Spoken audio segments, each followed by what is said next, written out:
السلام علیکم دوستو، آج ہم بات کریں گے کہ اگر گمان اچھا ہو تو آگے سے فیصلہ یا وہ کام بھی اچھا ہی ہوگا۔ لیکن اس سے پہلے ہم آپ سے گزارش کریں گے کہ ہمارے اس چینل کو لازمی سبسکرائب کریں۔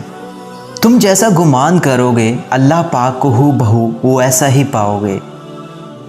سکون کی غار سے اسے ڈھونڈنے نکلو گے تو اسے السلام پاؤ گے۔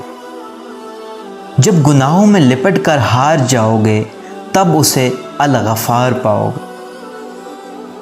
جب سارے دروازے بند ہو جائیں گے تم پر تب تم اسے الفتح پاؤ گے۔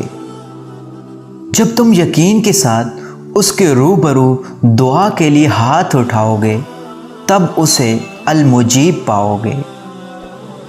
جب اپنے معاملات کا فیصلہ اس پہ چھوڑ دو گے تب اسے الحکیم پاؤ گے۔ جب کام کہیں سے نہ بن پائے گا تب تم اسے الوکیل پاؤ گے۔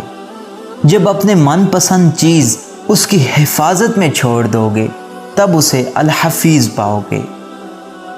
جب بے بسی کی انتہا تمہیں سجدے میں گرا دے گی تب تم اسے القادر پاؤ گے۔ جب دنیا کی ساری محبتیں تمہیں رد کر دیں گی تب تم الودود پاؤ گے۔ اس لیے ہمیں ہمیشہ اللہ تعالیٰ سے اچھا ہی گمان رکھنا چاہیے۔